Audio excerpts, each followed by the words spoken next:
बिस्मिल्लाहिर्रहमानिर्रहीम। अस्सलाम वालेकुम नाज़रीन, welcome back to another vlog. बात करते हैं जी पाकिस्तान तहरीक इंसाफ इस वक्त जो है वो शेर अफजल मरवत की सरबराही में। जैसे आपको पता है कि शेर अफजल मरवत जो है वो हमेशा से धमाकेदार जो है वो जिस तरह से पहले भी उन्होंने कन्वेंशंस किए थे, इसी तरह कल भी शेर अफजल मरवत साहब ने जो है वो कराची में एक पावर शो दिखाया है। और पता चला कि इमरान खान और मुराद सईद के बाद अगर कोई अवाम निकलते हैं पीटीआई के लिए तो वो शेर अफजल मरवत के जलसे में देखी जाती है। और कल ही आपने इसका मुज़ाहरा देखा भी।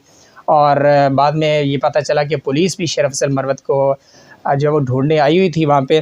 तो खैर ये पीटीआई के उम्मीदवार जो हैं उनको इंतखाबी निशान भी अलॉट हो चुके हैं। और साथ ही साथ जो पीटीआई के जो उम्मीदवार हैं उनके ख़िलाफ़ जो क्रैकडाउन भी स्टार्ट हो गया है। तो ये पकड़ धकड़ जो है वो अब आपको देखने को मिलेगी।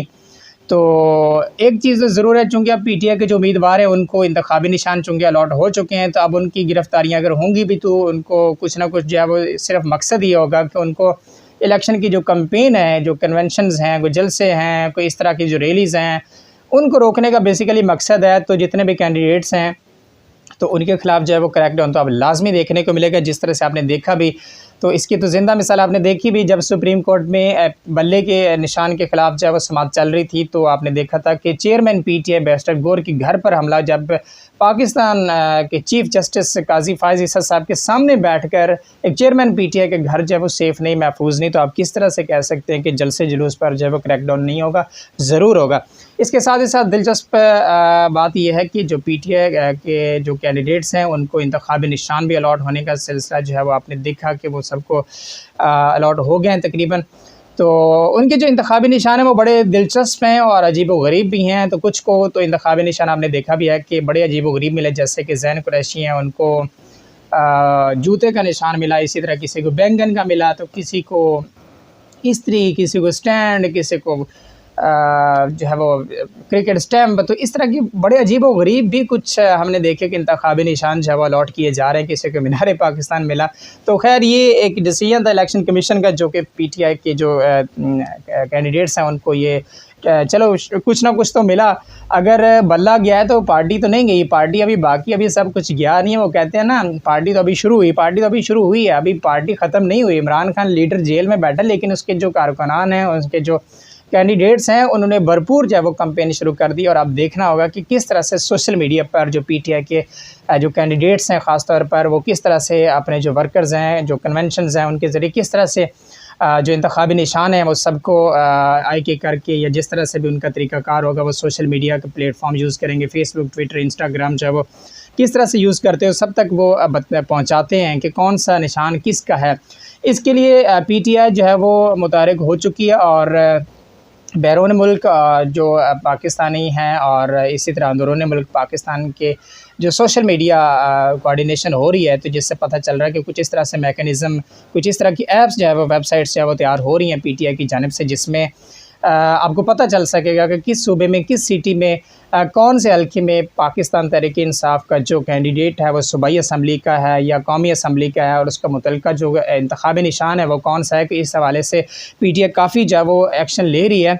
तो साथ ही साथ आपको बताता चलूँ, चूँकि अब जो है वो सोशल मीडिया ही एक प्लेटफॉर्म है जिस पर ये कैंपेन जो है वो चलाई जा सकती है। आपको पता है कि अब जलसे करेंगे, जिस तरह से कैंडिडेट्स के ख़िलाफ़ जो क्रैकडाउन जारी हो गया है, तो अब जलसे खुल के तो ये कर नहीं सकते। अगर ये निकलेंगे तो ये पकड़े जाएंगे। तो मेरे ख़्याल से एक सोशल मीडिया प्लेटफॉर्म ही पीटीआई के लिए एक उनकी बचाव का एक वाहद वे है जिसके ज़रिए वो कैंपेन चला सकते हैं। अब लोगों को भी काफ़ी मेहनत करनी पड़ेगी, स्ट्रगल करनी पड़ेगी इस हवाले से कि वो किस तरह से जो है वो पीटीआई के कारकुनान जो हैं वो उनको जो है वो पीटीआई के सिंबल्स हैं वो अलॉट करते हैं, जो पीटीआई के कैंडिडेट्स हैं। तो खैर एक और चीज़ भी दिलचस्प है यहाँ पे, क्योंकि आवाम को भी इस चीज़ का पता है कि पीपल्स पार्टी का जो निशान है वो कौन सा है, पाकिस्तान मुस्लिम लीग नून का कौन सा है, इसी तरह इस जमात इस्लामी का कौन सा है, पाकिस्तान तहरीक इस्तेकाम पार्टी का कौन सा है। जितनी भी पार्टी बाकी हैं उनके निशान तो सबको पता है ना आवाम को। लेकिन अब ये देखना होगा कि अब जो पीटीआई के जो आज़ाद उम्मीदवार हैं उनको जो इंतखाबी निशान मिले हैं, और साथ ही साथ जो वैसे बाकी लोग जो है वो आज़ाद उम्मीदवार हैं उनके भी इंतखाबी निशान है। तो इस तरह से कोई भी कह सकता है कि मैं भी आज़ाद उम्मीदवार हूँ, मैं भी पाकिस्तान तहरीक इंसाफ की जानिब से लड़ रहा हूँ। तो ये थोड़ा सा तज़ब्ज़ब रहेगी ज़रूर आवाम में।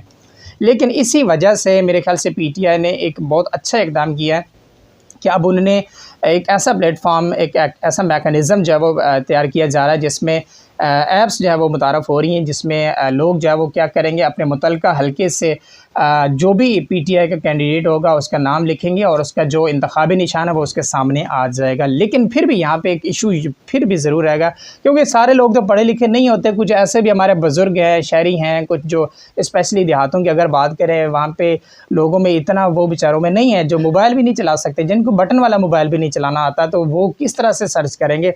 लेकिन खैर अगर आप थोड़ा सा मेहनत करेंगे, स्ट्रगल करेंगे, तो मेरे ख्याल से पीटीआई के जो इंतखाबी निशान है आपको मिल जाएंगे। और अगर आपको नहीं भी पता चलते, तो आप जो पढ़े लिखे हैं या जिनके पास मोबाइल फ़ोन है, आप उनसे पूछ सकते हैं कि कौन से हल्के में कौन सा पीटीआई का, कौमी असम्बली का या सूबाई असम्बली का बंदा और उसका निशान कौन सा है। तो ये थोड़ा सा अब आवाम जो है वो उनको भी मेहनत करनी पड़ेगी। अगर पीटीआई के वो वर्कर्स हैं, पीटीआई के सपोर्टर्स हैं, पीटीआई के वो वोटर्स हैं, तो लाजमी उनको जो है वो ये स्ट्रगल करनी पड़ेगी। लेकिन साथ ही साथ आपको बताता चलूँ कि अब आज सुप्रीम कोर्ट, अपना इस्लामाबाद हाई कोर्ट में एक ट्रायल जो है वो उसके ऊपर समाअत जो है वो जारी है। मेरे ख्याल से आज होनी थी, तो आज उसका फ़ैसला भी है, जिसमें वो आपको पता है साइफ़र का जो मामला था वो तो थोड़ा एक खुफिया था, लेकिन उसके अलावा भी जितने भी केसेस हैं स्पेशली अडयाला जेल में, तो वहाँ पे रिपोर्टर्स जो हैं वो उनको अलाउ नहीं दी जा रही थी, इस्लामाबाद हाई कोर्ट के जो रिपोर्टर्स थे। तो अब आज ये कहा जा रहा है कि आज के बाद शायद जब वो रिपोर्टर्स को परमिशन हो जाए, तो आज के बाद इमरान खान की जानिब से जो भी पैगाम होगा, जो भी अनाउंसमेंट होगी, ज़ाहिर है आपको पता है कि आपको इमरान खान को भी पता होगा कि अब बल्ले का निशान तो छीन लिया गया, तो अब कोई ना कोई हिकमत अमली तो इमरान खान ने भी इस हवाले से तैयार की होगी। तो ज़रूर कोई ना कोई पैगाम आएगा इमरान खान की जानिब से, और आना भी चाहिए। आपको पता है जब एक लीडर जो है वो आपको कॉल देता है, लीडर आपको मोटिवेट करता है, तो फिर मेरे ख्याल से आवाम में एक जिद्दत, एक इनोवेशन, एक जोश, जो स्पिरिट है वो पैदा ज़रूर होता है।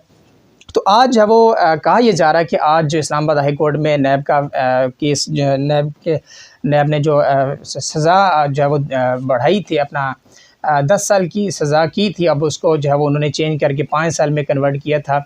तो अब उसके ऊपर आज दोबारा जो है वो केस जो है वो उसको रिज्यूम किया जा रहा है, और अब देखा यह जा रहा है कि किस तरह नैब ने जब उसकी सज़ा को 10 साल रखा था, तो उसको 5 साल में क्यों बदला गया। तो अब देखते हैं। खैर इसका कहीं ना कहीं इस पर काफ़ी अच्छी नज़र रखनी पड़ेगी, क्योंकि इसका ताल्लुक डायरेक्ट नहीं तो इनडायरेक्ट इमरान खान के साथ ज़रूर है। तो अब देखना होगा कि नैब का जो ये केस है, उसमें जो नैब ने सज़ा सुनाई थी 10 साल की, वो 10 साल ही रहती है या 5 साल में चेंज होती है। तो खैर इस हवाले से जो भी रिपोर्टर्स हैं, आज कहा यह जा रहा है कि उनको इमरान खान तक एक्सेस मिलेगी, और कोई ना कोई पैगाम ज़रूर इमरान खान की जानिब से आएगा। और वो एक पैगाम मेरे ख्याल से ऐसा होगा, ऐसा मैसेज होगा कि जो कि आवाम के लिए बहुत ज़रूरी होगा, और आवाम उसका वेट भी कर रहे हैं। तो अब बात कर लेते हैं जी पीटीआई के जो पावर शो हैं। कल आपने देखा किस तरह से शेर अफजल मरवत ने कराची में पावर शो किया, और उन्होंने किस तरह से आवाम को मोटिवेट किया। जिस तरह से उन्होंने कहा कि मैं जो है वो पाकिस्तानी जो अवाम है, स्पेशली कराची के लोग हैं, जिस तरह से वो उर्दू में बोलते हैं, और जिस तरह से उनकी उर्दू है, तो लगता है बंदे का दिल चाहता है कि उनको सुनता ही रहे बंदा। तो ये शेर अफजल मरवत जो है वो बड़े एक उभरते हुए सियासतदान हैं। जिस तरह से उन्होंने एकदम से पाकिस्तान तहरीक इंसाफ में एंट्री मारी, और जिस तरह से वो इतने पॉपुलर हो गए, तो मेरे ख्याल से इमरान खान और मुराद सईद के बाद अगर मैंने नोट किया है, तो वो शायद शेर अफजल मरवत के लिए आवाम निकलते हैं। जिस तरह से क्राउड देखा कल भी आपने, और बाकी जो इससे पहले उन्होंने कन्वेंशंस किए, तो जितना रश मैंने देखा, मेरे ख्याल से शेर अफजल मरवत वो बंदे हैं जो कि इमरान खान और मुराद सईद के बाद जिनके लिए इतनी आवाम निकली। हालांकि कराची जो है वो पीपल्स पार्टी का गढ़ है, और बिलावल भुट्टो के लिए भी इतने अवाम नहीं निकलते। और इसके अलावा हाँ, मैं एक बात ज़रूर करूँगा कि जमात इस्लामी हाफ़िज़ नईम साहब जो हैं वो उनके लिए भी अवाम निकलते हैं, लेकिन इमरान खान, मुराद सईद और शेर अफजल मरवत के लिए जिस तरह से अवाम निकल रहे हैं, तो मेरे ख्याल से दिस इज़ अनबिलीवेबल। इतने अवाम, इतने सपोर्टर्स, इतने वोटर्स, और जिस तरह से ख़वातीन भी ज़ाहिर है मर्दों के साथ उन्होंने शाना बशाना हिस्सा लिया, और जिस तरह से उन्होंने पाकिस्तान तहरीक इंसाफ के लिए डिक्लेयर किया कि हम जो है वो अपना वोट जो है वो इमरान खान को ही देंगे। इमरान खान भले जेल में ही हूँ, लेकिन हमारा वोट जो है वो खान का है, और इमरान खान को ही वोट हमारा मिलेगा।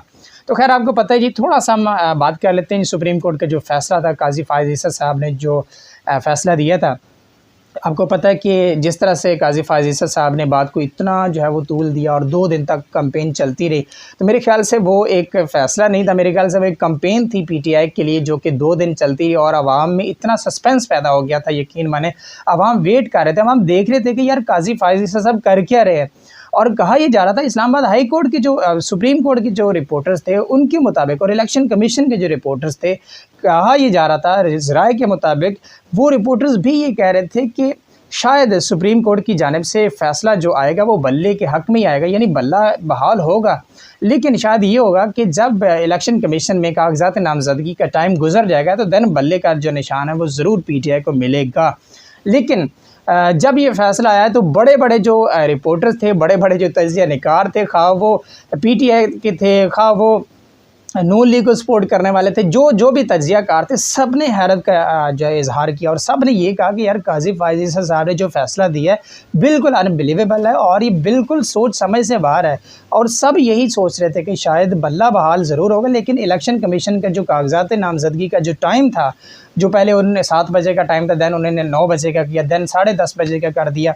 तो सबको यही था कि शायद निशान जो है वो बल्ले का ज़रूर मिलेगा, लेकिन शायद ये टाइम गुजरने के बाद अलॉट होगा, लेकिन इसके बरक्स हुआ।